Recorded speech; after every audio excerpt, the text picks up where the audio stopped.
qual é a dinâmica de acesso, quem pode acessar, qual é o papel de cada um, porque a gente sabe que nem todo mundo conhece exatamente as diferenças de PPDDH, de Provita, de PPCAM, então, para a gente, esse momento aqui é um momento muito importante de partilha de conhecimento para que a gente consiga municiar melhor a nossa atuação, principalmente de defensores públicos que não estão na capital, a gente tem aqui defensores públicos também do interior, para entender um pouco a dinâmica, como é que acessa, quais são as possibilidades, o que é que os programas podem propor, quais são os obstáculos, né, que está à frente do programa também se mostra, e que a ideia é essa, que a gente possa aqui socializar essas informações para conhecer melhor, até para que a gente possa também contribuir, já que a Defensoria Pública faz parte, né, dos conselhos deliberativos, tanto do Provita quanto do PPDDH, para aprimorar o funcionamento desses programas. Então, sem mais delongas, eu vou passar a palavra para você, para que você possa compartilhar com a gente um pouco sobre os programas de proteção. Não sei se chegou até vocês, eu mandei uma planilhazinha, mas que eu fiz um resumozinho, mas depois, se não chegou, eu coloco. Tá. Os programas de proteção são 3. Bom, primeiro, boa tarde a todas, todos e todes. É um prazer estar aqui. A DPE tem sido uma parceira enorme, não só nossa, da Secretaria de Justiça, mas nesse momento, inclusive, de tantas dificuldades, principalmente na área de direitos humanos, tem sido uma parceira extraordinária. Tanto a Defensoria Pública Estadual como a União também. Os 3 programas são PPCAM, que é o Programa de Proteção de Criança e Adolescente Ameaçada de Morte.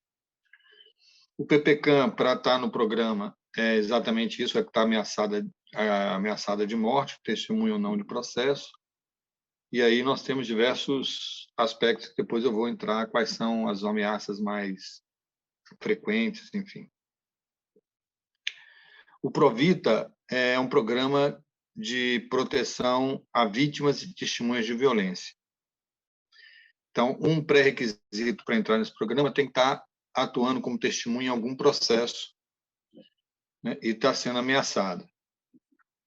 E os defensores, o PDDH, Defensor de Direitos Humanos, é o Programa de Proteção de Defensores Humanos. Bom, que a característica são pessoas que travam lutas coletivas e que são ameaçadas por lutar por direitos. Então, esses defensores de direitos, né, direitos humanos, também são no programa. Qual a característica que diferencia esses 3 programas? O primeiro é um programa, o PPCAM é um programa que atinge criança e adolescente. O ideal desse programa é também, como são pessoas ameaçadas de morte, no caso do PPCAM e do Provita, a gente retira do local em que está sofrendo ameaça. A criança e adolescente, de preferência, trazer a família para que a criança não fique fora do seu habitat, né, da sua família. Mas, em alguns casos, isso não é possível, e aí a gente coloca em abrigos, sendo que tem muita resistência dos abrigos por acatar, por aceitar a criança e adolescente do programa, porque dizem que coloca em risco o abrigo, embora existam casos parecidos nos abrigos, mas é uma discussão que a gente está tendo que fazer, porque é uma dificuldade muito grande. O Provita também, como são pessoas ameaçadas de morte também, a gente retira do local e a gente coloca no que chama pouso de proteção, né? São casas alugadas, sem dizer para que é, e tem toda uma coisa sigilosa. Então, tanto o PPCAM como o Provita, a gente retira do lugar da ameaça e coloca ou em pousos de proteção ou em abrigos. geralmente distante de onde as pessoas sofreram ameaça. Em alguns casos, até fora do Estado. O PDDH, que é Defensor de Direitos Humanos, ele já é um outro caso, porque ao contrário, a gente não pode retirar o defensor da sua luta, porque perderia todo o sentido. Então, o objetivo do PDDH é estar acompanhando, estar protegendo, mas também estar divulgando e estar ajudando para que aquela luta ela continue apesar das ameaças. A Defensoria Pública ela é porta de entrada de todos esses programas. No caso do PPCAM, nos casos atuais, nós temos 18 protegidos, né? Criança e adolescente. Nós temos 18 entre crianças e jovens, crianças e adolescentes, aliás, 18. E familiares temos 7, né? Porque são poucas as famílias que acompanham, são 5 núcleos familiares. O restante estão em abrigos. A porta de entrada é conselho tutelar, desses casos, né? Desses 18, 12 foram conselho tutelar, 3 Ministério Público, 2 Tribunal de Justiça e 1 Defensoria Pública. No Provita, nós temos 19 protegidos e 9 familiares. As portas de entrada para esses casos foram Departamento de Homicídio da Polícia, da Secretaria de Segurança Pública, Ministério Público, sociedade civil e espontânea também, porque às vezes tem entidades que trabalham também que nos indicam as pessoas. No PDDH, nós temos 90 pessoas no programa de proteção. 61 indígenas, 13 quilombolas e o restante, os 16, gerazeiro, fundo de pasto, MST, ambientalista, jornalista, aí tem diversos casos. A porta de entrada foi o Mupoíba, que é o Movimento Unificado dos Povos Indígenas da Bahia, 31, a própria Secretaria de Justiça, que são casos que nos chegaram. 10 foram espontâneos, tem a CEPIR, com 8, o Ministério Público Federal, a DPE teve 4 casos e os outros são diversos. Então, como é que funciona isso? Tem uma pessoa ameaçada de morte. Então, comunica a Secretaria de Justiça ou a própria entidade que tem plantão e aí tem os contatos. É feita uma triagem e, se for pertinente, leva para o Conselho para aprovar. Os casos de maior urgência, a gente leva para... faz ad referendo. A gente coloca no programa e depois o Conselho referenda ou não, mas são casos assim que a ameaça está muito iminente.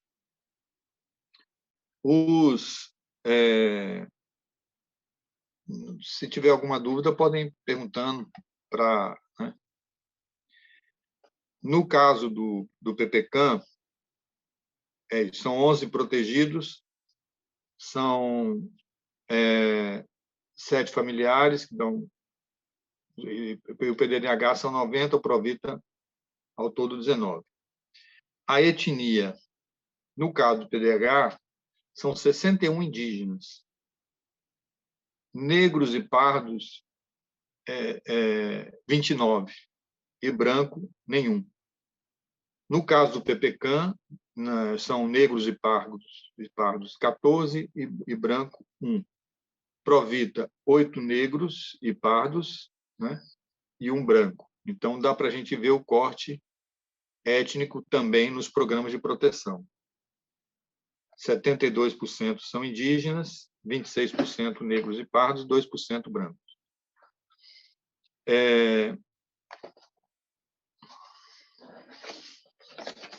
No caso,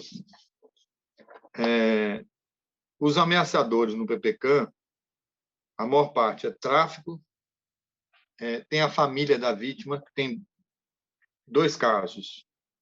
Um que o jovem matou o tio e a própria família ameaça o jovem. O outro são duas meninas que foram violentadas por uma pessoa muito rica na cidade, e essa pessoa, quando chegou a denúncia, suicidou, porque tinha imagens, inclusive, e aí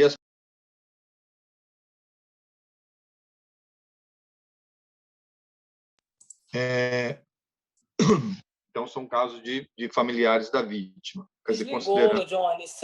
Seu áudio desligou na hora que você estava falando. Bom, no caso, é porque eu estou aqui no celular, então entrou uma ligação. Estão ouvindo agora? Bom, então deixa eu repetir. Os casos familiares têm dois. Um menino que matou o tio e a família ameaça o menino, e o outro, duas meninas que denunciaram uma violência sexual de uma pessoa iminente na cidade, e as pessoas passaram a ameaçá-las e tiveram que sair da cidade. Tem também, quer dizer, então tem da própria família e tem a família da vítima também. E tem facção criminosa também, que é com ameaçadores, mas esse é o menor caso. O maior caso no PPCAM é tráfico, são facções de tráfico, porque geralmente, por exemplo, um jovem que perdeu a arma que o tráfico forneceu para ele, ele perdeu, não pagou a droga, essas coisas. Muita coisa dívida com tráfico. Os ameaçadores, no caso do Provita, aí tem muito caso de polícia militar, né, agentes públicos no geral também, que aí envolve não só a polícia civil, mas também envolve prefeitos, algumas autoridades, né? E tudo isso envolvido, nesse caso, muito mais esse caso do Programa de Defensores de Direitos Humanos, tem muito mais caso de conflito de terra. A maior parte é conflito de terra. E, no caso do Provita, também tem muito a ver com tráfico, com facções. Essa é uma visão geral dos programas. Tem muitos... tem casos, por exemplo, vou dar um exemplo bem concreto. Aqueles casos dos ciganos. Foi um caso muito difícil para nós, porque ocorreu a morte de 2 policiais e começou um processo de violência policial contra os ciganos, e nós não podíamos usar a polícia para fazer escolta. Nesse caso, a gente contou com a DPE, que forneceu uma van, e a gente fez, via a entidade que está no programa, a retirada das pessoas de lá. Só que eles acabaram não ficando, porque, com a morte do restante, a matriarca resolveu voltar com todo o risco, né? E foi um processo meio difícil, mas a gente teve uma ajuda muito grande da DPE, tanto do local, que foi lá na região, como da DPE estadual. Por isso que a gente funciona em rede também, né? Porque esses processos, porque a gente, ao mesmo tempo que tem a violência policial, quem faz a escolta é a polícia. No caso dos indígenas, que era para a Polícia Federal atuar, nós temos uma total ausência da Polícia Federal e, na maioria dos casos, também uma ausência da FUNAI, né? Que não tem mais. Aliás, em alguns casos, a FUNAI tem atuado contra os povos indígenas, retirando o processo, não fazendo recurso, coisas do tipo. Então, a gente tem essa dificuldade, ao mesmo tempo em que a gente tem, em alguns casos, a polícia como ameaçador, a gente tem, em outros casos, a polícia como proteção. E temos muitos casos em que E a gente agora está fazendo, inclusive, um processo de discussão com a Polícia Militar. Hoje mesmo eu fiz uma palestra para 150 policiais militares, temos feito com algumas regiões, para colocar, tentar discutir a questão dos direitos humanos com a Polícia Militar e a Polícia Civil. Tivemos uma conversa esses dias também com a delegada-chefe, para poder exatamente tentar romper algumas barreiras, inclusive porque também há casos de ameaças aos próprios policiais. Por exemplo, tem policial, um caso de um policial que estava na casa dele, parou um carro, chamou e disse: olha, eu sou traficante da região, sei que você é policial, você tem que mudar daqui.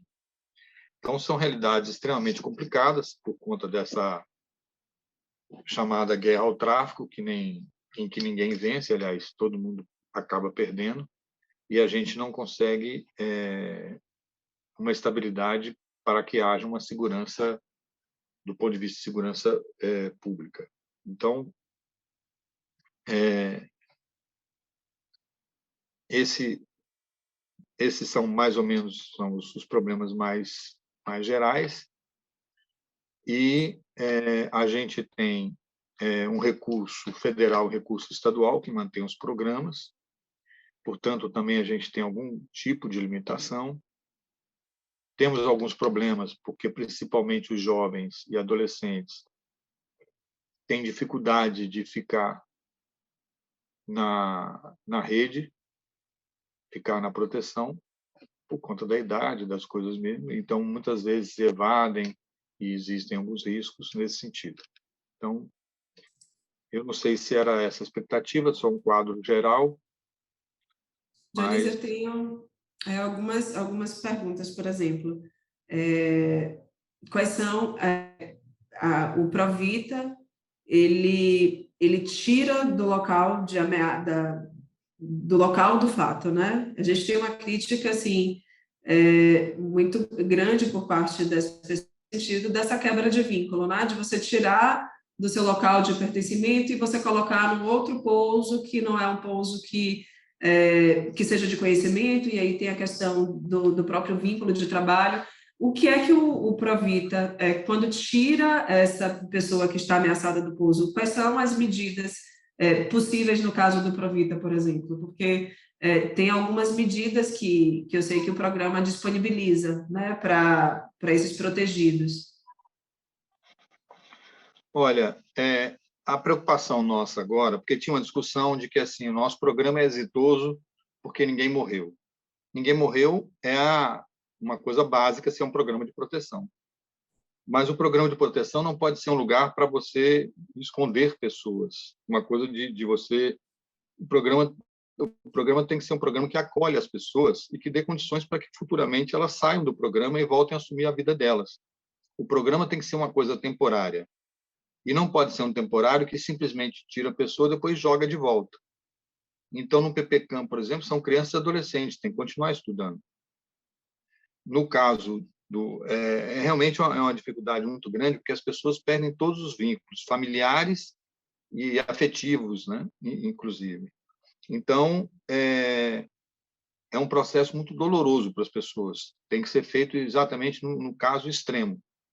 Mas a gente já teve casos de pessoas que não ficaram no programa, que não aceitaram, e que as consequências foram pessoas que morreram, né, por conta disso. Nós temos um caso de um jovem que se encontrou com o irmão e os ameaçadores, na verdade, os assassinos, mataram um quando queriam matar o outro, e aí foram para o programa de proteção, porque esse jovem estava ameaçado. O pai não aceitou ficar no programa de proteção por conta de querer ver como é que estava o andamento da morte do filho, e aí saíram do programa e o outro filho foi morto também. Então, assim, é um programa que chega numa situação limite, e só nesses casos limites é que são retirados do local e que vão para o programa de proteção, né? Que é o inverso do programa de defensor de direitos humanos. Então, a preocupação nossa é como que a gente faz para que essas pessoas possam depois voltar a se ressocializar. Muitas pessoas que entram no programa vão para outras cidades, acabam criando um vínculo em essas outras cidades e pode acabar a partir daí, quando saem do programa, ficar na própria cidade e tocar a vida. Então, tem jovens que estão fazendo curso, que estão se capacitando também para, né, assumir algum tipo de profissão. Mas, às vezes, em alguns casos, inclusive, a própria família é ameaçadora. Em outros casos, a família mora no local onde eles sofreram ameaça. Por isso que tem que retirar, porque quando retira, realmente a ameaça tem que ser real. Por isso que passa pela triagem. O pouso, a definição do pouso, né, de retirada, para onde essa pessoa vai, essa definição, assim, existe do programa, para que local o protegido, a protegida vai ser levada?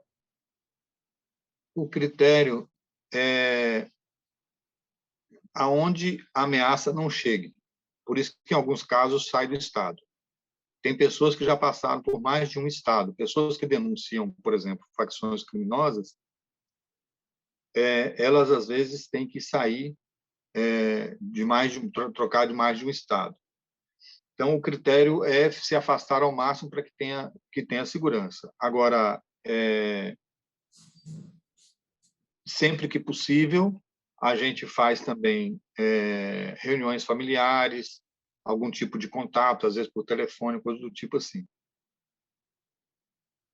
O contato, ele é, assim, o contato com a família, se só sai a pessoa, o contato com a família é permitido, é proibido? Como é? Não. E a pessoa não pode, ela por si só, entrar em contato com a família, nem com amigo, nem com ninguém. A organização social, que é a gestora do programa, ela faz a avaliação e passa para o conselho como é que está o andamento de cada caso, porque todos os casos são acompanhados no conselho. Então, a gente vê, está estudando, não está estudando, tomou vacina, não tomou vacina, coisas desse tipo. E também isso, foi possível fazer o contato com a família? Como foi o contato? Há possibilidade de ressocialização, de reintegração à família? Então, isso tudo é discutido no conselho. Mas, como todos esses dados são sigilosos. Então, nós mesmos da Secretaria de Justiça, e ninguém no conselho sabe o nome e nem sabe a cidade em que está. Entendi. Você falou no início que necessariamente a protegida deve ser testemunha em processo, mas existe a possibilidade de ser vítima de ameaça. Pode esclarecer em caso de não haver processo judicial. Lívia colocou essa dúvida aqui no chat, no caso do Provita. Não, do Provita tem que ser testemunha. Necessariamente tem que haver um processo, uma investigação, por exemplo. Tem que estar no processo e tem que estar sendo testemunha de um processo. E mesmo sendo ameaçado. No caso de criança e adolescente, não. No caso de criança e adolescente, se for ameaçado, é suficiente para entrar no programa, mas geralmente também com algum vínculo, com algum processo, alguma coisa porque geralmente essas ameaças levam a algum processo também, né? Porque se a pessoa está sendo ameaçada, quem está ameaçando tem que ser processado. Então, eu já deixo, Fernanda, você falar, mas uma outra questão. A pessoa protegida, ela recebe uma ajuda financeira, não é isso? ela recebe uma ajuda financeira e ela tem um aluguel pago e algumas despesas básicas pagas, mas ela tem um recurso para que ela possa também sobreviver, né? Para poder, não é um recurso grande, mas é um recurso significativo. E quando vai com a família, tem um percentual para cada membro da família. É um percentual fixo? Fixo. Tipo, independente da condição anterior da pessoa, quando ela entra no programa, todas as pessoas recebem o mesmo valor? O mesmo valor. É um valor necessário para se manter ali. Tem casos de pessoas que têm um padrão de vida muito alto que não aceitam porque preferem se virar por conta própria, na verdade. Mas a maioria são pessoas que não têm um padrão de vida muito alto também. E elas precisam prestar conta, Júnior? Não, quem presta conta é a entidade. Certo. Então, dei X para fulano. Isso, às vezes, também, a gente tem que acompanhar porque, por exemplo, muito caso de jovens, eles são dependentes químicos. Então, às vezes, eles voltam à dependência, por isso tem que estar sempre sendo acompanhado. A gente teve um caso de um menino que tomou álcool no abrigo, porque, né, por conta do vício. E aí, na pandemia, o álcool estava disponível. Então, assim, eles, né, acabou tomando e se intoxicando com isso. Então, a gente tem um valor para que as pessoas, e tem também essa coisa de que tratamento médico, o acompanhamento psicológico, porque essas pessoas já estão ameaçadas de morte, são retiradas de onde estão. Às vezes tem problema de dependência química, ou tem problema de perda de pessoas na família. Então, tem também um acompanhamento psicológico, e isso tudo é feito com muito sigilo também. E só uma última pergunta, antes de Fernanda falar. Defensoria Pública é porta de entrada, mas existem outros requisitos que são exigidos. A gente tem um caso de uma pessoa que está ameaçada de um processo. Existe um e-mail, não é isso? Para que a gente encaminhe. Quais são os outros requisitos que precisam ser juntados? Quais são os outros documentos que a gente precisa instruir? Tem o contato do plantão da entidade, se for um caso urgente também, para a pessoa aí entrar em contato e dizer, olha, o caso é esse, está ameaçado e tal, porque em alguns casos tem que tirar imediatamente. Então, tem também, nesses casos, por exemplo, alguns casos, até quando vai fazer o processo de testemunha, tem que fazer escolta, tem que fazer uma série de coisas, porque o risco é sempre grande. Mas, assim, a gente toma por termo, a gente faz um termo de declaração da pessoa, a gente tem que juntar outros documentos, a gente faz a solicitação, a gente endereça para o programa, né? E aí o programa pode deferir liminarmente, há de referendo depois do conselho, mas aí como a gente encaminha por e-mail e a gente fala, olha, a gente atendeu na defensoria uma pessoa que tem o perfil para o Provita. A gente junta termos de declaração e tem outros documentos que são exigidos especificamente? Se tiver boletim de ocorrência, por exemplo, tem que ser anexado. Se tiver alguma coisa do processo, tem que ser anexado. Agora, depende muito da condição imediata de se recolher esses documentos, porque às vezes é tão urgente que a documentação ela acompanha depois, né? Vai ser encaminhada depois, mas a princípio está dentro dos critérios, e aí a gente vê a documentação que comprove isso. Entendi. Então, se a gente não tem a documentação disponível naquele momento, e o programa seja acionado, né? Isso, o documento, mesmo sem documento, pode ser acionado, mesmo porque a Defensoria Pública, no caso, tem fé pública também. Então, a gente não pode dizer, o que está vindo aqui não é verdade. Não é verdade. Agora, a documentação que precisa, aí depende de cada caso. No caso do Provita, vai precisar de uma... porque muitas vezes está ameaçado, vai ser testemunha, mas ainda não é. Então, entra no programa enquanto faz o processo e aí vê o juiz e tal, como é que vai fazer o encaminhamento. Entendi. O prazo não é uma situação de urgência. Tem prazos estabelecidos para que o Conselho se manifeste? Olha, a gente tem reuniões periódicas do Conselho, uma vez por mês.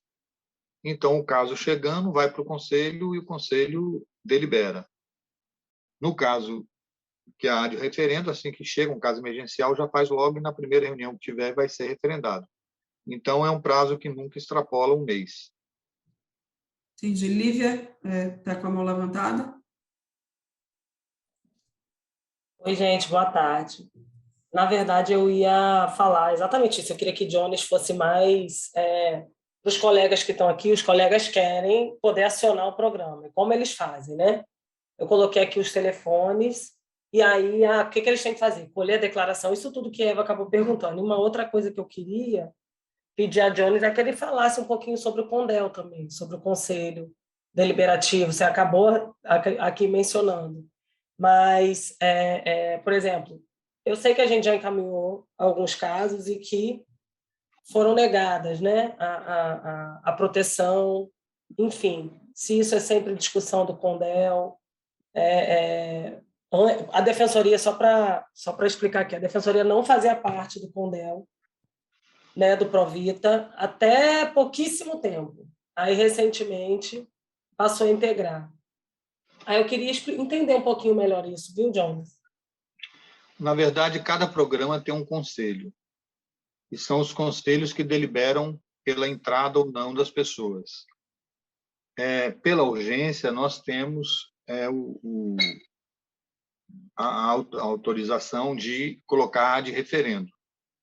Mas é sempre o conselho que delibera dentro dos critérios que são analisados. Porque, por exemplo, já teve caso das pessoas estarem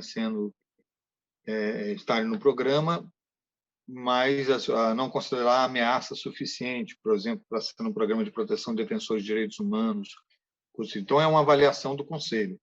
O Conselho também, ele não é só deliberativo no sentido da entrada ou não das pessoas, ele acompanha a prestação de contas, ele tem um processo de acompanhar a execução do programa. E, para além disso, o Conselho também acaba funcionando como uma rede, porque muitas vezes, por exemplo, tem caso de pessoas que não encaixam no programa, mas aí vai para onde? Aí o Ministério Público toma algumas atitudes, aí depende de cada caso, mas aí, fora isso, a gente também, porque tem uma questão de que a entidade que faz a gestão, como tudo é sigiloso, a gente não tem acesso às pessoas, não tem acesso para ver se de fato aquelas coisas estão acontecendo da forma que a entidade está nos dizendo.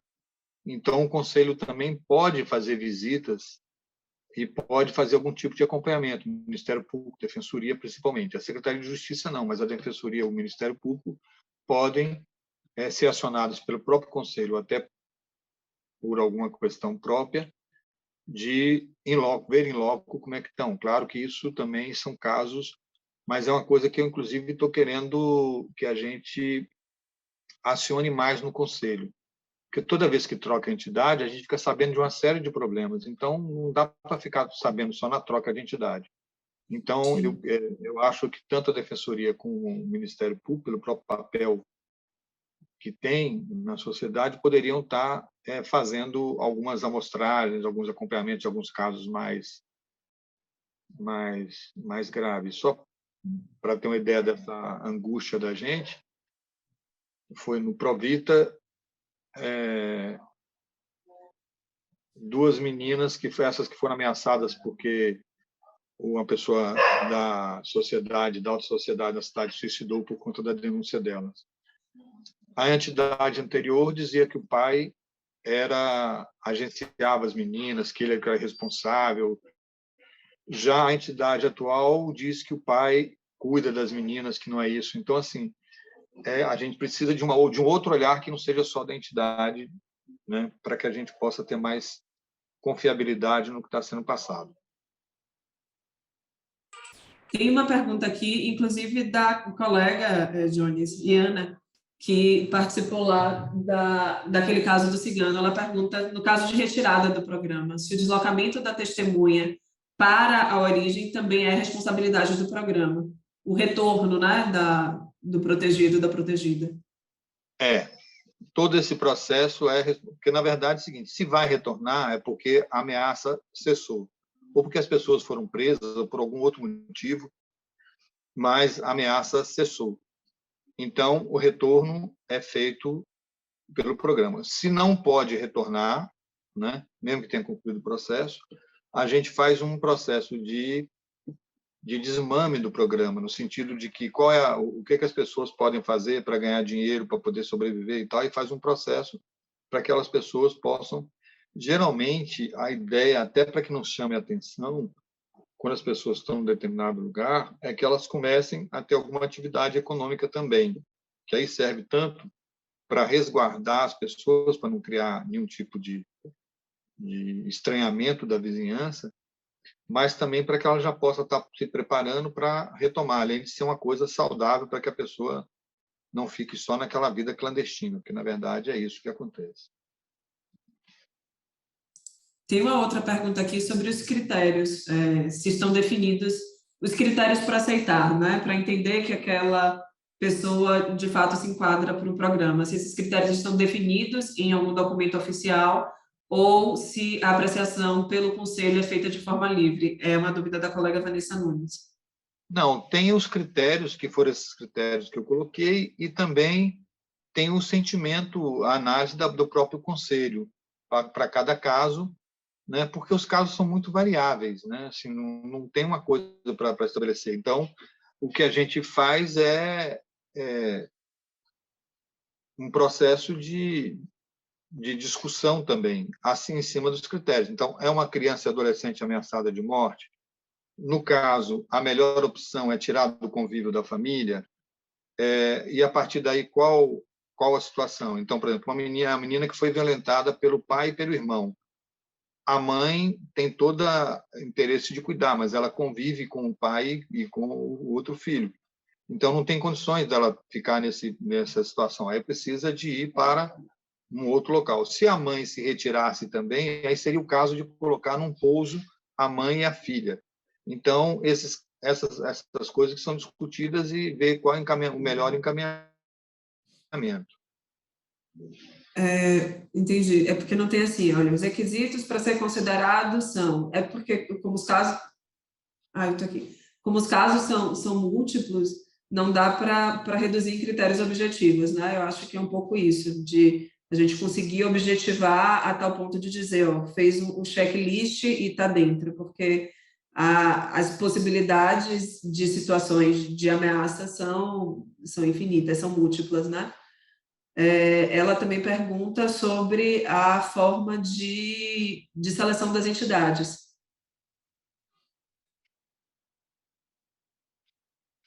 Olha, essa é uma discussão que a gente está tendo com a PGE e com... Porque o programa permite que seja por dispensa, né? E aí a gente... mas a PGE tem exigido que fizesse por edital. A gente teve uma conversa recente, porque o último edital, a mesma entidade ganhou os 3 programas. E aí ficamos numa situação muito difícil, muito ruim, porque se houvesse, inclusive, está tendo algum tipo de problemas na prestação de contas, mas tendo problema na prestação de contas, nós vamos ficar sem gestão nos 3 programas. Então, é muito arriscado isso. E eu não sei se a gente pode colocar como critério no edital que a entidade não possa ter outro programa, mesmo porque tem um problema de risco, porque vamos supor que uma facção queira localizar uma pessoa. Se for uma entidade que cuide de 3 programas, os 3 programas vão estar em risco, porque podem invadir a sede, pode fazer... alguns casos são bem pesados. Denúncia contra a facção mesmo, quando a denúncia é muito séria e envolve muita gente e que corre o risco de afetar fortemente a facção sai correndo atrás da pessoa. Quando é ameaça de policial, por exemplo, dependendo, miliciano, coisa do tipo, é muito perigoso. Então, a gente não sabe até onde vão, né? Então, é uma discussão. Então, a gente tem feito edital contra a vontade, porque o que a gente gostaria era fazer uma dispensa para escolher entidades, uma para cada programa, de acordo com o seu perfil. Porque, por exemplo, o programa de defensores de direitos humanos, na minha visão, ainda está faltando uma parte para ser feita, porque a gente tem que trabalhar também no processo daquela luta específica. Vou dar um exemplo. Os Tucá-Tupã, lá em Paulo Afonso, eles foram retirados por conta da barragem, essas coisas todas, e perderam o território. Um fazendeiro cedeu um território para que fosse negociado com a FUNAI. A FUNAI aceitou, colocou os índios no local. Quando foi negociar com o cara, o terreno não era dele, eram terras devolutas que ele não podia estar vendendo. Aí parou o processo, eles continuaram o processo para assentar, fazer a demarcação do território. Esse fazendeiro morreu e os filhos passaram a querer tomar a terra de volta. E, na cidade, a visão que se tinha era de que os índios é que eram usurpadores e que o terreno, a terra era deles. Então, a gente foi lá, eu fui lá pessoalmente, inclusive, a gente deu entrevista em rádio para falar do problema, fiz uma reunião com a Polícia Militar, fizemos uma discussão no local, mudou a postura da Polícia Militar, porque a Polícia Militar estava achando que os fazendeiros eram vítimas dos índios, dos indígenas. Então, assim, eu acho que a gente tem que fazer mais do que simplesmente ficar fazendo escolta e acompanhando. Eu acho que a gente tem que ver qual é o problema, o que a gente pode fazer para ajudar no processo, ou de demarcação. Demarcação agora não está fazendo, mas tentar resolver a origem do conflito para que possa resolver. Existe alguma instância que se possa rever a decisão? Que decisão? Não entendi. De negativa de acolhimento. Não, o conselho pode recorrer ao próprio conselho, no caso, né? Ou então, se for o caso, tem instâncias nacionais que trabalham, porque os programas são programas nacionais, tanto que a rede a gente pode trocar pessoas de lugar por conta disso. Isso é permitido nas regras do programa e às vezes é necessário. Então pode ser recorrido ao Conselho Nacional, né? Agora, eu acho que tem muita sensibilidade no Conselho, que eu acho que é muito difícil negar às vezes se nega, por exemplo, no caso do Provita, porque a pessoa está ameaçada de morte, mas ela não é testemunha de nenhum processo. Então, ela não pode ser aceita no programa. Desculpa. Mas não pode deixar a pessoa que é ameaçada de morte morrer. Então, a gente sempre busca algumas formas de ver outras formas, outros programas, outras condições para poder fazer a proteção da pessoa. A medida por excelência do Provita é essa retirada, né, do local. Existem outras medidas? Não, a retirada do local só se a ameaça for realmente uma ameaça. No geral, é muito difícil. Eu não conheço nenhum caso que a pessoa ficasse no local. Então, mas você perguntou se tinha outra medida. Isso. Além de tirar outras do medidas local, de proteção para essa testemunha. Não, pois aí depende do grau da ameaça. No caso, a retirada para o local mais longe, mas dependendo da ameaça, até troca de estado, troca de região, aí depende, porque a Bahia é muito grande, então pode, né? Mas em alguns casos, quando a facção é muito forte em um determinado estado, geralmente se tira do estado, né? Mas, assim, no geral, o programa, principalmente o Provita e o PPCAM, é o processo de retirada do local, em alguns casos, até troca de nome. Aí tem uma série de fatores para que haja proteção. Depende efetivamente do caso. Então, assim, se for um caso muito complicado, em que a ameaça, por exemplo, são pessoas com poder econômico ou coisa parecida, então pode-se trabalhar até troca de nome e outras coisas mais. Em alguns casos não precisa disso, mas principalmente, as medidas podem ir até a um grau de uma clandestinidade mais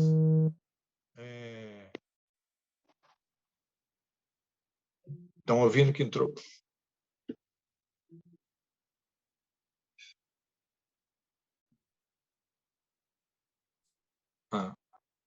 Então, pode haver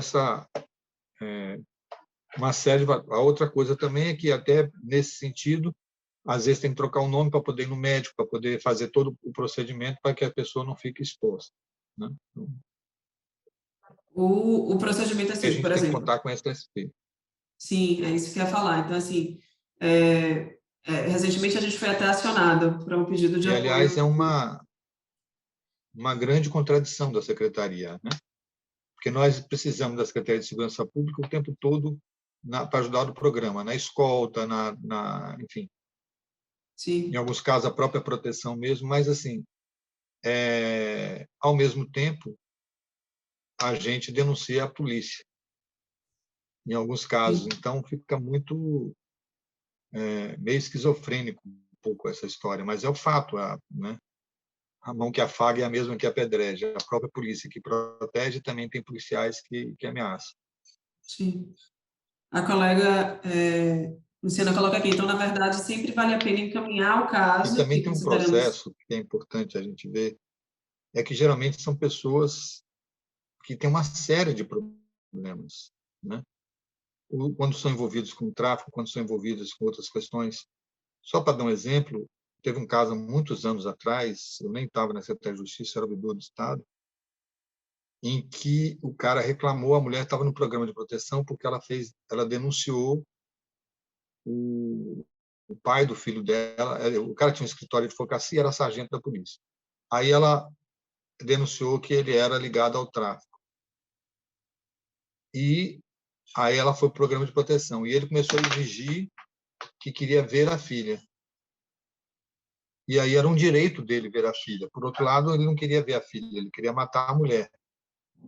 E quando a gente descobriu que o comportamento dela também era inadequado, com a filha também, já tinha um caso anterior que o outro filho dela estava com o pai, a gente foi na justiça, acelerou o processo de julgamento da guarda e a guarda foi para o avô. Ele nunca mais quis ver a criança com o avô. E, de fato, ele queria era localizar a mulher para matar. Então, cada caso é um caso e cada um a gente tem medidas às vezes diferentes para tomar. Tem duas perguntas aqui, assim. Então, na verdade, sempre vale a pena encaminhar o Não caso. estou ouvindo. Me ouvem agora? Pergunta aqui no chat. Está me ouvindo, Júnior? Não sei se sou só eu, mas eu não estou ouvindo. Alguém? Você fala, Lívia, para ver se ele ouve? É um problema meu? Eu estou ouvindo. Você está... Tá me ouvindo, Jones? Algum problema comigo aqui. Deixa Você eu ver. consegue... Talvez eu tenha que sair e entrar de novo, que eu não estou ouvindo. Vocês estão me ouvindo? Sim. Eu não estou ouvindo nada. Eu É vou melhor sair e sair e entrar de novo. entrar, tá? Eu vou fazer as perguntas que estão aqui. Matheus colocou uma pergunta, Luciana também, e depois eu queria só que a gente falasse um pouquinho do PPDDH, porque quando, quando a gente passou a integrar o PPDDH, foi que a gente compreendeu o que é o Programa de Proteção de Direitos Humanos, que é no sentido de você, ao invés, é diametralmente oposto ao Provita, né? Em vez de você tirar a pessoa do seu local, a ideia é que a gente consiga visibilizar a atuação desse defensor de direitos humanos. Aí eu queria que o Jones falasse um pouco. Está ouvindo, Jones? Agora estou. Tá, tem duas perguntas aqui ainda no chat, e aí depois eu queria que a gente falasse só um pouquinho do PPDDH. A primeira pergunta ainda relacionada ao Provita então, na verdade, sempre vale a pena encaminhar o caso que consideramos grave para que seja avaliado pelo conselho, que pode até mesmo indicar outras soluções na rede. A pergunta da Luciana Freire.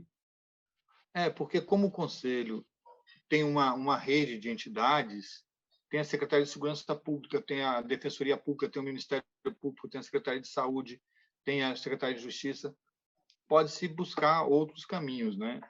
A ideia é funcionar como uma rede em defesa dos direitos humanos, em defesa dessas pessoas que são ameaçadas. E se não couber no programa, a gente não pode dizer, sinto muito, vai morrer. Então, não é isso que a gente... Então, a gente tem que buscar alguns caminhos. O Ministério Público, inclusive, tem indicado alguns em alguns casos. Sim. O Matheus, ele pergunta sobre as informações de acesso ao programa, se elas estão facilmente disponibilizadas no site da SJDHDS para as pessoas ameaçadas. Estão disponibilizadas. Ele disse que não localizou no site. Tem algum site, assim, fica dentro da SJDHDS, tem alguma aba relacionada aos programas de proteção? Olha, como tem essa coisa de sigilo, algumas coisas não vão para o site. E essa coisa de sigilo é muito complicada também, porque é uma avaliação subjetiva, às vezes. Mas, se tiver alguma dificuldade, eu passo todos os contatos para vocês depois, todas as formas. Que eu tenho um telefone de plantão da entidade, que eu acho que é o mais prático, porque está sempre alguém podendo atender, e aí tem todas o entendimento de todo o processo. Se tiver alguma Mas eu acho que dificuldade... a fala dele, superintendente, foi mais no sentido das pessoas ameaçadas. Porque, assim, muita gente sequer sabe da existência desses programas de proteção, né? Mas porque também é o seguinte, a entrada espontânea ela existe, mas aí tem que ir para o conselho para que as pessoas falam. E, às vezes, a própria Secretaria de Justiça não é o melhor lugar para as pessoas irem. O ideal é que a pessoa vá ou para a Defensoria ou para o Ministério Público, porque, de qualquer forma, vai estar mais adequado do que ir para a Secretaria de Justiça, embora tenha casos desses.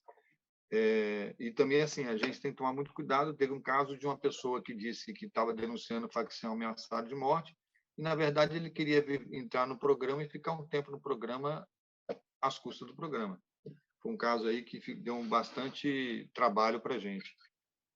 Existe algum material informativo sobre os programas? Alguma coisa que possa ser disponibilizada para a população nesse sentido? Não, tem essas coisas que vão no site, mas as pessoas têm que ter uma informação prévia que existe o programa, né? Uhum. Então, de qualquer forma, tem essa questão. E, assim, é muito complicado a própria pessoa, porque há uma exposição da pessoa quando ela faz isso. Quando ela vai numa secretaria, quando ela vai... Então, por isso que eu falo, o ideal, quando a pessoa está nessa coisa, não é nem procurar a Secretaria de Justiça, é procurar ou o Ministério Público ou a Defensoria Pública para poder ser encaminhada. Sim. Quando o senhor saiu, eu estava falando aqui com as colegas sobre um pouco da diferença, né, do Provita, do PPDDH, porque somente quando fui a uma reunião que eu consegui entender o objetivo do PPDDH, né, que é oposto ao Provita, que o PPDDH vem para visibilizar a atuação daquela pessoa dentro daquela comunidade e de fortalecer a atuação do defensor, da defensora de direitos humanos. Tem critérios para definição de aquela pessoa é uma defensora de direitos humanos? Como é que se reconhece que uma pessoa é defensora de direitos humanos? Bom, primeiro, pela luta que ela trava e pelo motivo pelo qual ela está sendo ameaçada. Então, quais são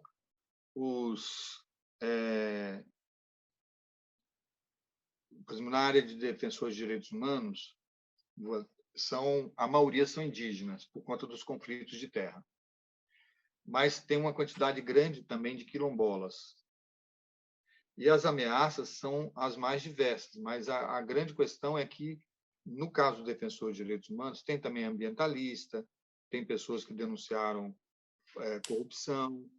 Então, mas o grosso que a gente tem hoje, pelos conflitos de terra, inclusive é porque eu pedi para o pessoal mandar, mas eu acho que acabou não chegando. Há uma coincidência em 3 regiões, as 3 regiões que o PPCAM e o PDDH mais têm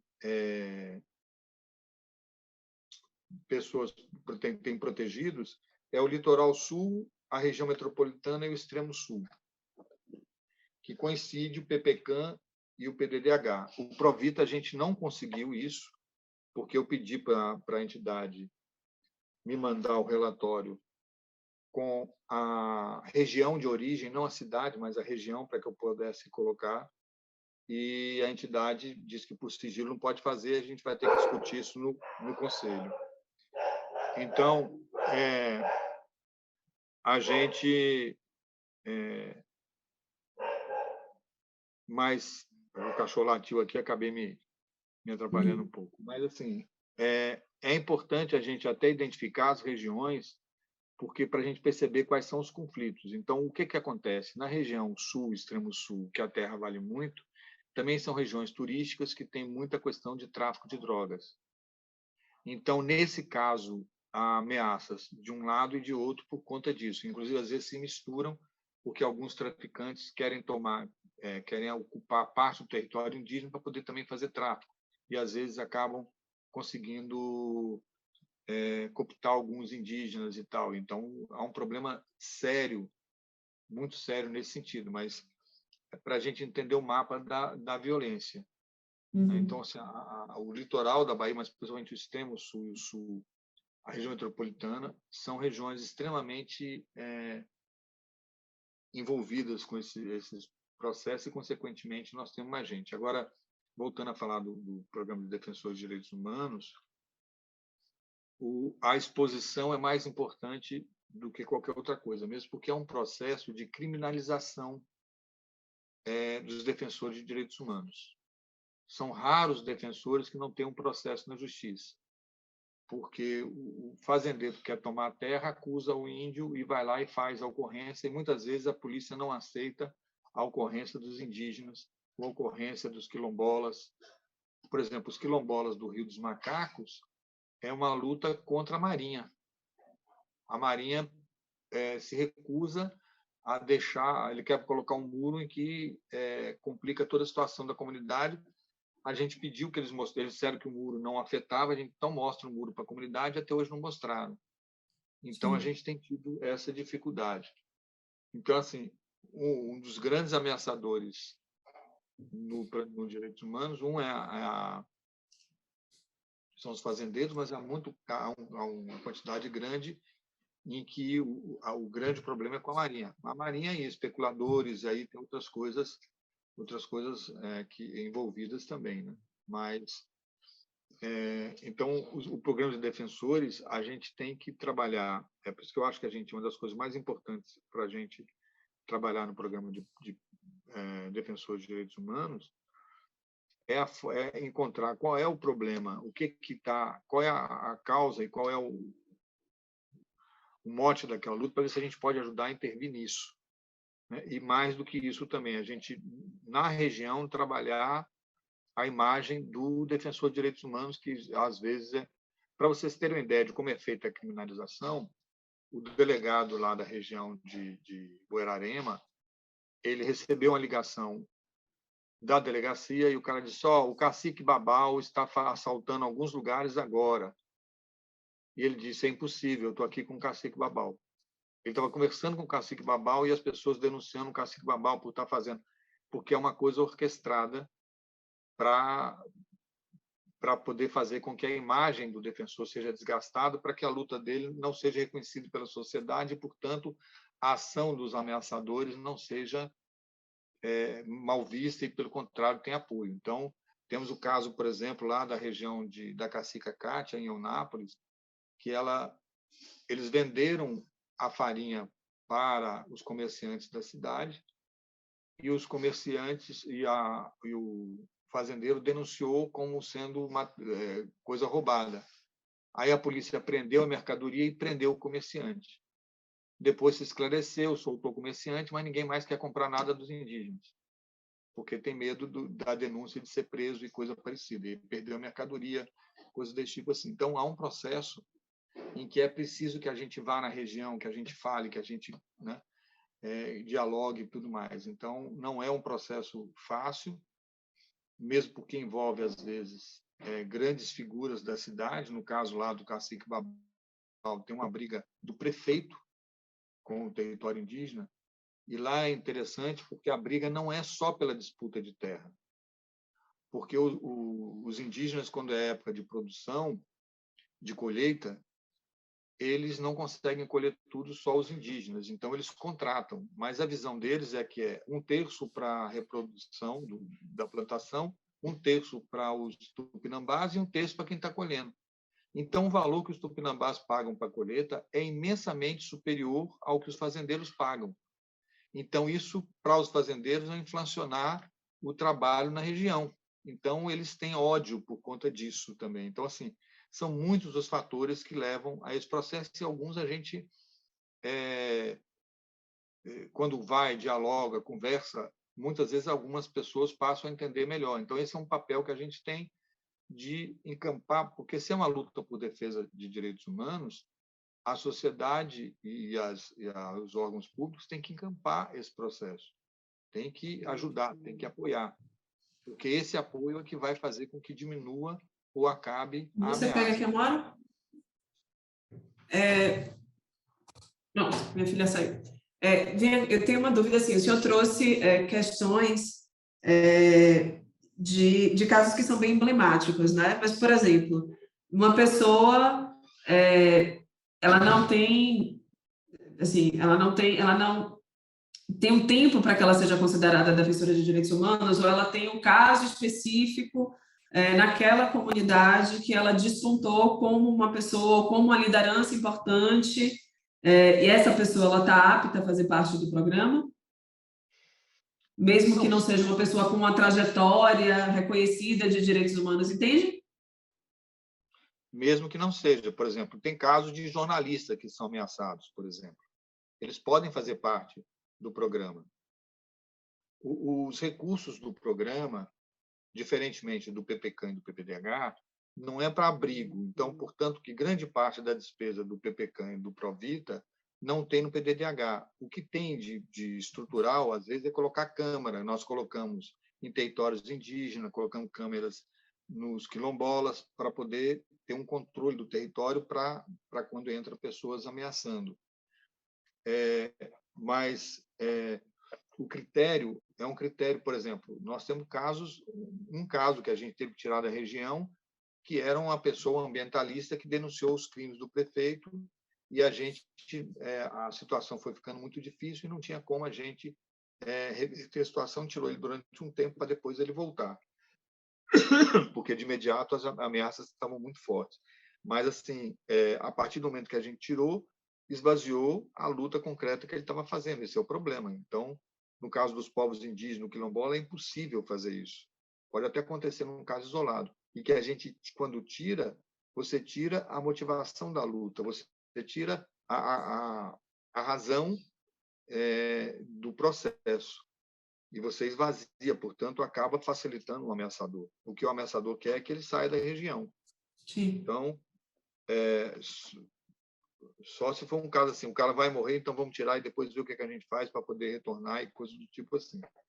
Mas, no geral, quer dizer, o que acontece também é que não é assim, porque o critério é esse, é ser defensor de direitos humanos. Essa é uma avaliação subjetiva, né? E Sim. também o grau de risco é também uma avaliação subjetiva.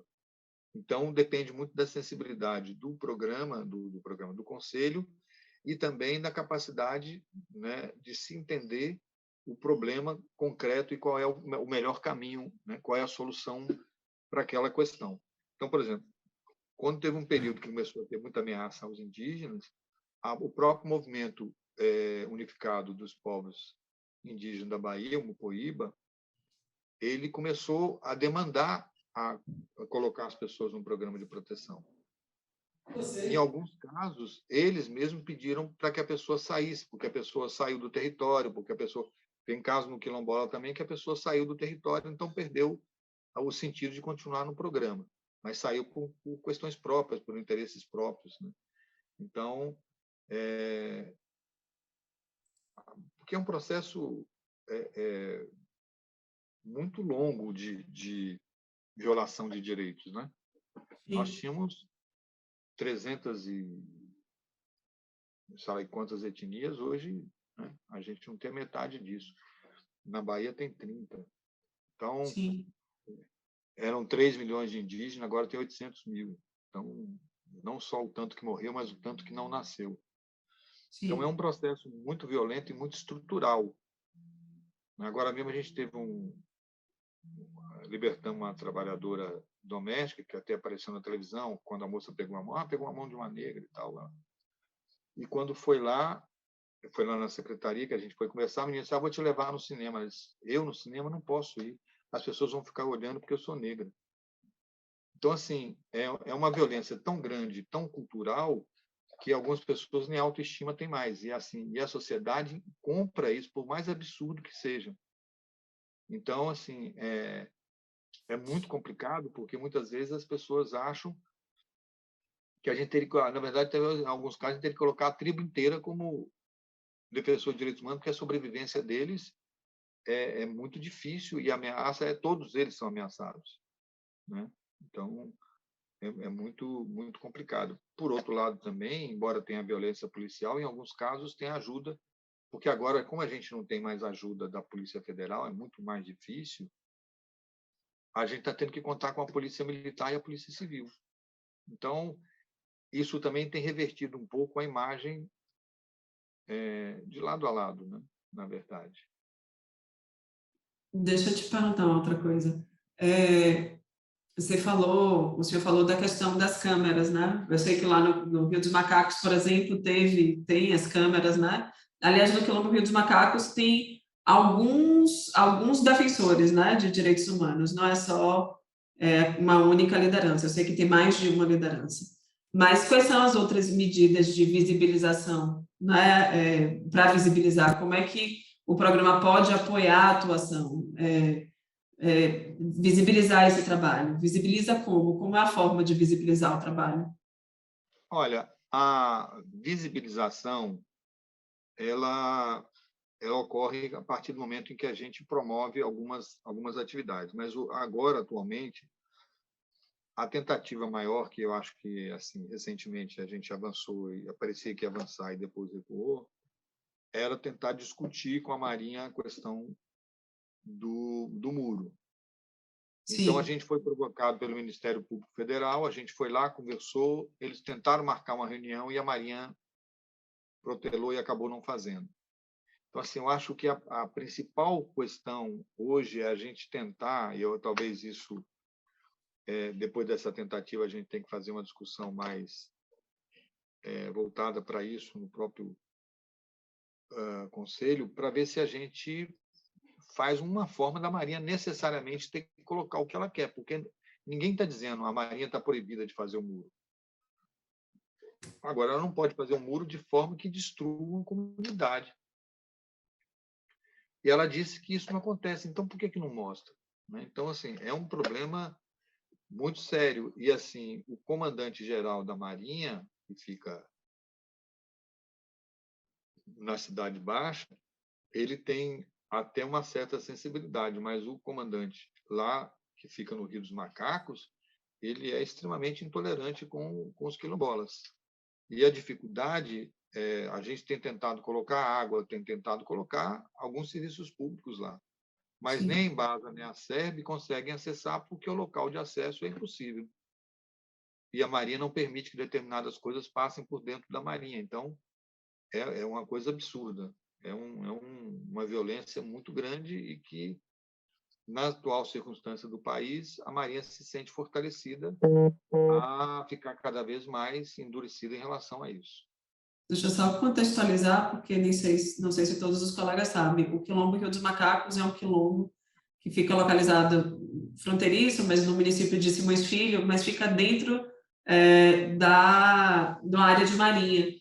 E existe um processo histórico de luta da população quilombola de afirmação do território, de reconhecimento do território como território quilombola. A Defensoria Pública atua há muitos anos na comunidade, DPU também atua há muitos anos na comunidade, e tem se batalhado, e uma questão da Marinha que quer construir um muro, e é um muro que praticamente isola a comunidade de acesso a serviços, então eles não têm acesso a serviços de água, de luz, até de asfaltamento se tem dificuldade.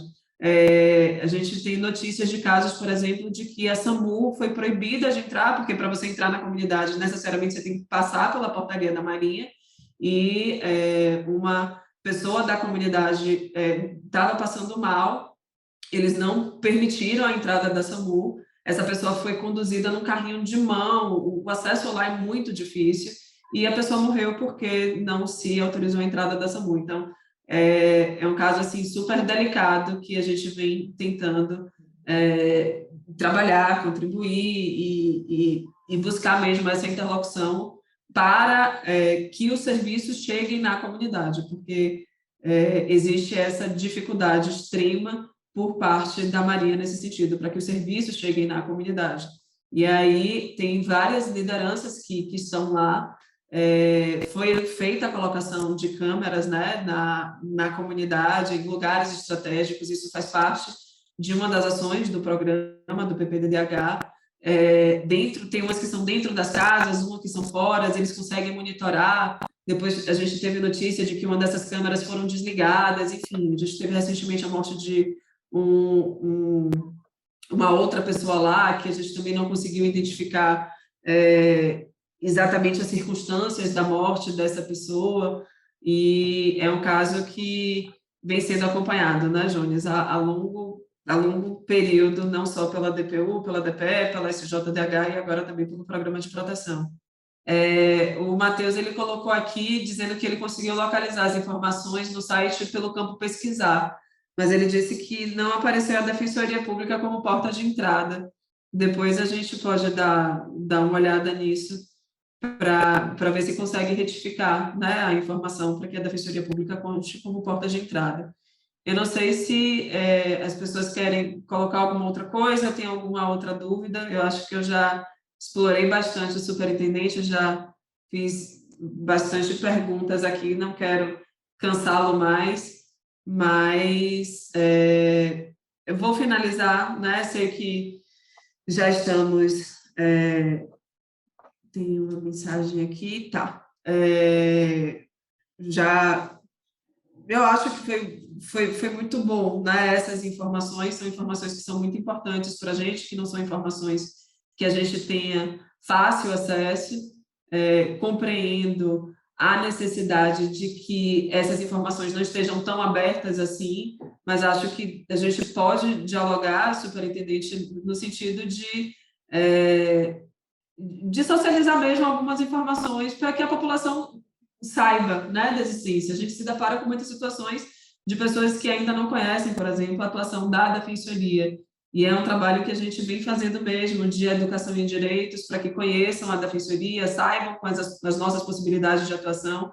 Não sei se é uma possibilidade a gente pensar na construção de documentos que falem um pouco sobre isso. A gente pode pensar, inclusive, levar para as nossas redes sociais, falar um pouco sobre esses programas de proteção. Mas queria agradecer muito a disponibilidade do senhor para estar aqui conosco e trazendo estas questões que, para a nossa atuação, certamente vai ser muito importante.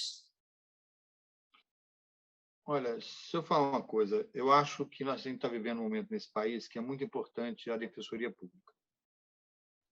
E esses programas de proteção, eles são as necessidades das nossas realidades sociais. A primeira, vamos dizer assim, o primeiro contato que eu tive com essa coisa da proteção não foi nem com o programa de proteção, foi na época da ditadura, em que a gente tinha que proteger pessoas que estavam ameaçadas de morte. Então, eu mesmo era seguido, mas tinha pessoas que estavam em situação pior. Então, porque eu era muito novo, então o pessoal queria que eu entrasse em contato para poder pegar as outras pessoas. Mas muitas pessoas, então, assim, a gente fazia isso. Tinha um frei mesmo que ele colocava as pessoas o quarto dele chama cela, né, para proteger. Então, assim, a gente fazia isso naquela época. Hoje, a gente faz isso de forma institucional, mas parte da institucionalidade é contra isso. Então, nós temos dentro dos órgãos públicos pessoas que são contra os programas de proteção porque acham que bandido bom é bandido morto e que pessoa que denuncia policial tem que morrer. Então, é muito complicado, porque os defensores públicos também, às vezes, são ameaçados, né, no exercício da sua função. Né? Então, assim, a gente tem que pensar na democracia. O que sempre se diz, a democracia não é perfeita, mas não tem nada melhor do que a democracia. E a gente eu nunca vi com tantos decretos que tiram direitos um atrás do outro. Então, conselhos que eram conselhos que participavam da sociedade civil que não participa mais, coisas mais variadas possíveis, e a gente tem um processo também de resistência nesse processo. E defender direitos humanos hoje é muito difícil, porque há um estigma em relação a isso, e há uma dificuldade muito grande da gente dialogar. E eu acho que algumas coisas também a gente acaba, por exemplo, eu tenho conversado muito com a Polícia Militar, sinto muita resistência, né? mas tem casos sérios em que a gente não tem como tomar atitude. Por exemplo, o policial foi conversar com a gente para ver o que a gente podia fazer, porque ele mora num bairro, aliás, foi até a Coordenação de Direitos Humanos que nos procurou. E parou um carro, chamou e disse: olha, eu sou o traficante da região, você é policial, você não pode ficar aqui. Você tem 3 dias para sair daqui. Como é que a gente faz com um policial desse? Não tem um programa de habitação chamado, né, Protege PM. Então, também, assim, a gente tem que ter um grau de sensibilidade para entender o problema dessas pessoas também. Então, é muito complexo, é tudo muito complexo, muito complicado mesmo. E, assim, a Defensoria, por exemplo, só para vocês terem uma ideia, um grande avanço que a gente teve, inclusive, nesse sentido de quebrar um pouco a resistência da polícia com direitos humanos, foi colocar a Defensoria Pública dentro dos quartéis. Porque o policial tem aquela coisa de trocou tiro, morreu a pessoa, abre um processo contra ele, ele tinha que arrumar um advogado por conta própria, e às vezes o salário dele não dá. Então, o oficial se defendia, mas o policial não. Então, são essas coisas que a gente tem que estar atento para que a gente também não tem uma coisa que a gente falava muito no sindicato, que quando você dá banho na criança numa bacia, para jogar água fora, primeiro você tem que tirar a criança da bacia. E muitas vezes a gente joga tudo junto. Então, nem todo policial é igual, alguns policiais estão sofrendo, tem muito caso de suicídio, muito caso de morte, muito caso de problemas psicológicos. Então, nós temos que ver a violência policial como uma coisa estrutural do sistema, mas também um sistema extremamente violento. Vou falar rapidinho aqui, contar uma história, porque eu acho que é uma história que vale a pena. Eu fui lá no Rio Cururipe, e a história é o seguinte: Tomé de Souza matou tantos indígenas que o rio ficou vermelho. E ele tinha que dizer para Portugal quantos indígenas ele matou, e ele não conseguia contar. Então, ele colocou um do lado do outro e deu 6,5 km. Deu uma légua de tupinambás mortos. Aí os tupinambás que sobraram fugiram, foi considerado que não tinha mais tupinambá. Isso em 1560. Em 2001, foi feita uma caminhada em homenagem, e a partir daí os tupinambá se retomaram como etnia. Então, assim, é um processo de extinção muito grande, muito violento. A questão dos quilombos, na verdade, são formas de resistência, mas também era uma forma... os quilombos eles eram perseguidos porque era uma forma de luta pela liberdade, mas quando foi feita a chamada o fim da escravatura, pelo menos legalmente, não foi feito nenhuma indenização. O processo foi feito para fazer a decretar que não tinha mais escravo, mas também sem direito nenhum, inclusive sem direito à indenização. Então, assim, há uma estrutura na cidade, na sociedade, extremamente violenta, e que é muito importante o papel da Defensoria. Mas muito importante. A Defensoria acho que começou lá na década de 50, mas, assim, a implementação disso depende muito da democracia. Defensoria, ouvidoria, essas coisas só funcionam na democracia.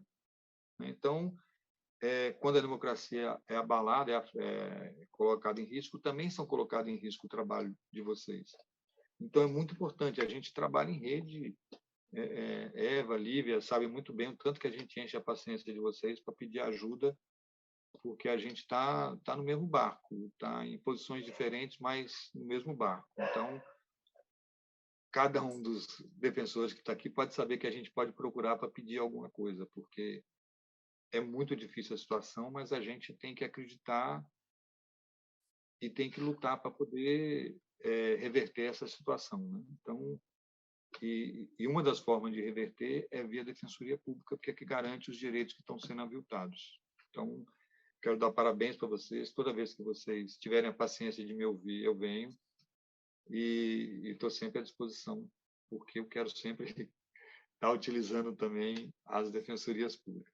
Vai ser uma via de mão dupla, viu? Vai ser de ida, mas a gente também vai acionar, né? Porque agora os próprios defensores, porque a ideia que eu tinha conversado com o senhor superintendente é que os defensores não precisem necessariamente passar pela coordenação de direitos humanos e que eles possam acessar esses programas sem que precise ter como intermediária a coordenação de direitos humanos, embora, enquanto coordenação, a gente possa apoiar, orientar, conduzir ou até mesmo dar apoio fazendo parte desses programas. Mas eu queria só pedir ao senhor que disponibilizasse aquelas informações. Eu não sei se o senhor mandou por e-mail da SDEP, mas as informações que o senhor passou e que possam ser divulgadas, eu vou conferir com o pessoal da SDEP, mas se eles não tiverem passado, depois eu vou falar com o senhor no privado para que a gente tenha acesso a essas informações para divulgar para os colegas.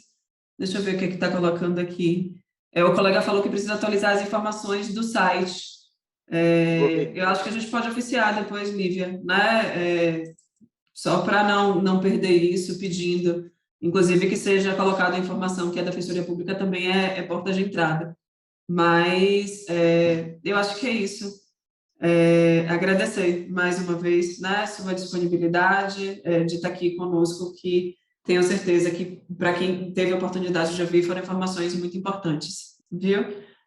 Só a lembrança da assinatura da lista de presença, tá, gente, que não assinou, que possa assinar. Nosso próximo encontro é dia 13, não é isso, Nanda? Isso, dia 13, quarta-feira, com 5 horas, que a gente vai contar com o Guilherme, que é o ouvidor externo da Defensoria do Rio, e com Sirlene, a nossa ouvidora externa, em que a gente vai tratar sobre o acolhimento de vítimas, familiares, e como que a gente pode fazer isso.